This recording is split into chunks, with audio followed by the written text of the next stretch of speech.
Today I have 7 tips for you guys to help you out. I pretty much get my online purchases right 99.9% of the time. I've also been in retail for, oh my gosh, 11 years.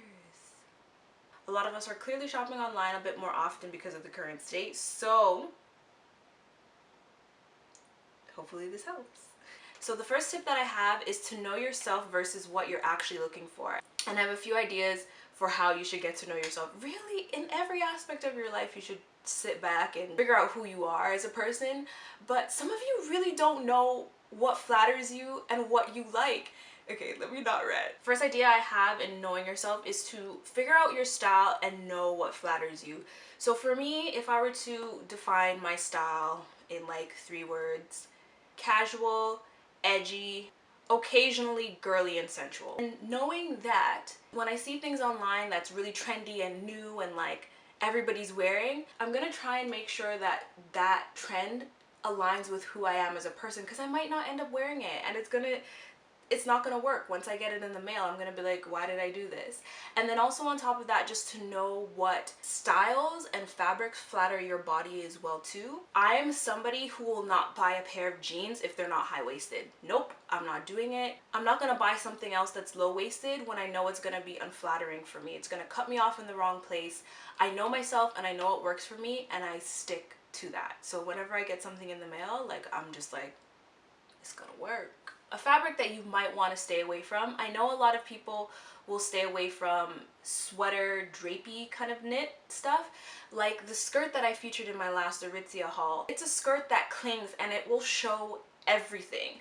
And if you know that you don't want to show a little bit of cellulite or a little bit of muffin top, don't buy it. Just don't do it. Somebody brought up a really good point in the comments of that video, that essentially the black hides everything and the colored skirt, the colored version, shows a bit more. Just know what fabrics and styles flatter you. And again, into knowing yourself, this is probably the biggest tip you can take from this entire video, but figure out your measurements. Figure them out, and you know what you're gonna do? You are going to put them on a sticky note on your desktop.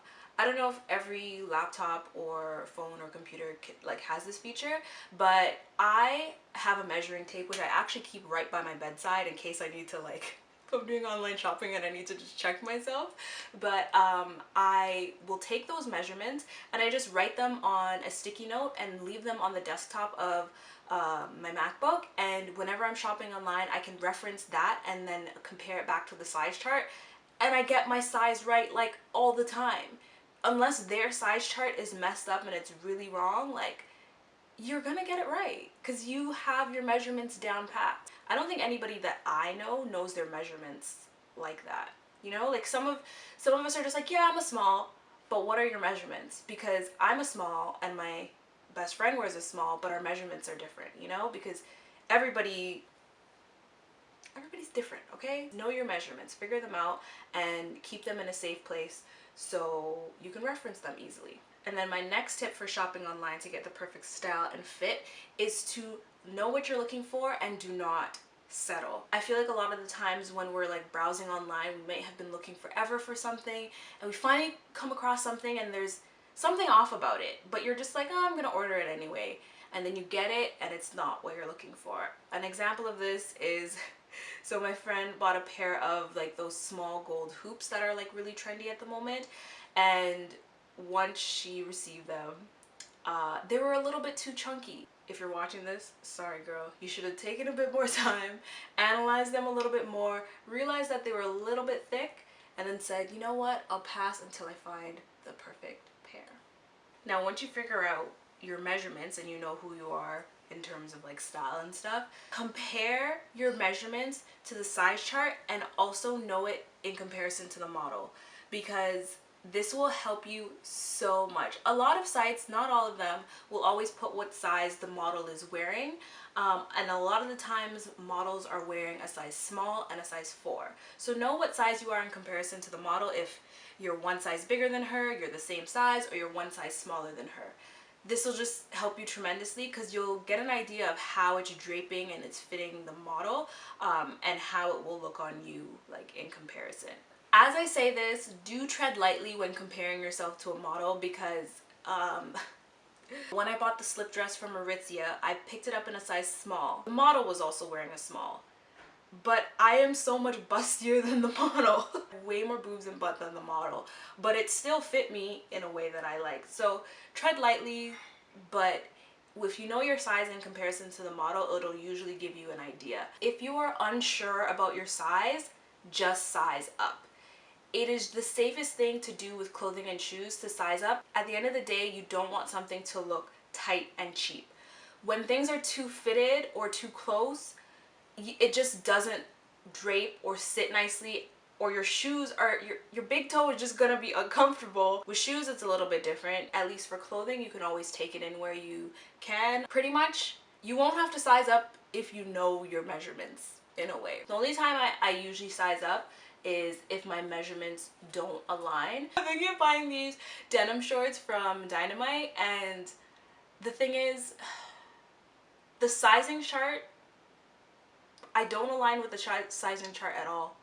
In terms of my measurements for my waist, I should be wearing the size 27, but for my hips, I should be wearing like the size 31. What I'm gonna do is actually, for that, choose a size in the middle. That is how it is for me for denim anyway. So for denim, I pretty much always wear a size 28, but for these shorts, because I'm unsure, I'm actually gonna size up to a 29.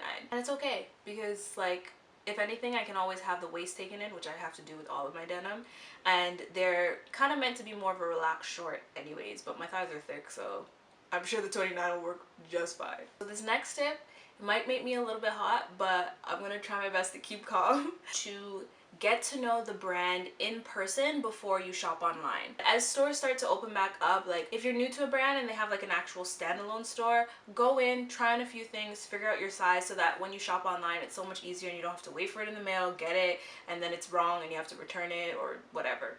Now, when I say go and get to know the brand in store, I say tread lightly when you're going to do this, especially if you know that you're going to make purchases online. Keep calm, keep calm. This is my unpopular opinion, but I have to say it. If you are going into a store and getting to know a brand, do not ask the sales associate 21 questions if you are not going to buy in the store, or if you're not thinking of doing it at a later date. I think it's very unfair and very insensitive to go in and ask 1,000,001 questions when you know you're going to buy online anyways. 2, 5 questions here or there, but leave it and call it a day. And obviously, like, this is more of a thing like in terms of like when you're designer shopping, but if you put yourself in a sales associate's shoes, you're making them do all the work, letting them teach you about the brand and all these things, and you're asking them your 21 questions, and you're getting all the nice boutique service, and they're losing that sale to online anyways. All you did, you went into the boutique and you asked them all the questions, and you're like, you spent 25 minutes of their time, and you're like, okay, thanks, and you left and you bought something online.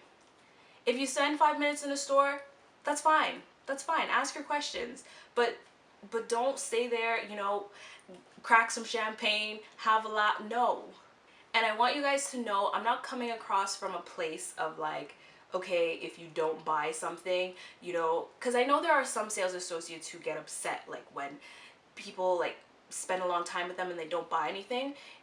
The problem that I have is not because you're not buying anything. It's fine if you don't buy anything. Like, I've had so many interactions with customers I've spent 45 minutes with, they've never bought a single thing, and it was still a good time. But they didn't have the intention in the back of their mind that, oh, I'm gonna go buy online and like after, right? Like, it's your intention. It's just something I feel like people should have kindness in their heart to do. But hey, I can't stop everyone, but yeah, go in, try something on, you know, ask a few questions, but not 21. I didn't get too hot, did I? Read the description and the composition of the item, and also the reviews if there are some there. Ooh, click add to cart checkout. Like, there are people dedicated to wording descriptions of the items for a reason. Don't let their job go to waste, okay? They even sometimes give you styling advice too. Maybe you want it to be cotton because you're rarely like sweaty, so like you don't want it to be polyester, so it'll trap in heat. Say if you wanted a dress to drape like silk or satin, you know, maybe you wouldn't want it to be cotton. Read what the garment is made out of so you have an idea of how it's going to fall on you or fit you. Reviews as well too, like, will help you in terms of sizing. If you find somebody who has similar like attributes to you, like, you can do that, or they have photos and different lighting and whatnot. I do this whether I'm spending $20 on a top or $200 on a top. Once you read everything on the page, match that with what you know about yourself, and literally, like, you're gonna get it right. You're gonna get it right. Think of 3 ways of how you are going to wear this item and incorporate it into your wardrobe. We sometimes see things that are really trendy and don't correlate with who we are as a person and what we already have in our wardrobe, and then we end up buying it and you don't end up wearing it, okay? So once you see it there, think of 3 ways of how you can wear it. Think of, even if you've already have something similar in your wardrobe like it already, once you go through all of that in your mind, you'll pretty much figure out if you need it or not, and if it will be the perfect style and fit for you. I want you guys to be really aware of the resolution of your computer screens, and just to make sure that you understand the color, fabric, and the detail of the item. A lot of the times they will take photographs of these items in lighting that produces kind of like a natural light onto the item, like from the sun or whatever. The lighting, it shouldn't be too warm and it shouldn't be too cool, so you can kind of get an idea of the true color. But that being said, a lot of the times these photos are retouched, either to make the model look better or the item look better, so be careful of this. I feel like a really good way to tell, sometimes on product pages they'll have like the view the video, so you can see the model like actually moving in action with it, and sometimes you'll notice the product changes color and you're like, what happened there? So view the videos because they can help a lot too, and then look at the reviews because sometimes you'll see people's photos as well. And also be careful because, you know, the blue light that comes from your computer screen, your cell phone, have the blue light scheduled to turn off at, I believe, 9 p.m. just so like my eyes can rest, and it's like getting closer to bedtime. So the light gets warmer, so it gets a little bit more yellow. So sometimes the colors, if I'm online shopping, don't look as true to what they really are. So be careful with that too. Like, be careful with the resolution of your computer screen. This yellow cardigan I have back here, I believe when I was holding it close to my face, it looked a little bit deeper than when I was trying it on and modeling it. So it's actually, if you look at it with your like naked eye, it is actually a pretty soft yellow. It's not mustardy or deep by any means. And even on the website for Garage, when I was looking at it, it looked a little bit darker. It's sometimes really hard to get the color spot on and perfect online, but just be aware of like those few tweaks that might happen. Those were the 7 tips to help you shop online to get the perfect style and fit. And the biggest thing you can take from this video, just knowing your style off rip and knowing what size you wear. So, you know, maybe every few months, measure yourself so you have an idea, and update that sticky note on your desktop. Hope you enjoyed this video. Click my head to subscribe. It's not that big anymore because like we're kind of getting skinny. Click my head to subscribe, and you can follow me on these socials if you'd like to get to know me more, and watch these other videos that you may have missed. And again, I have playlists on my channel for you guys to browse because I know you got some extra time on your hands. I love you guys so much, and take care.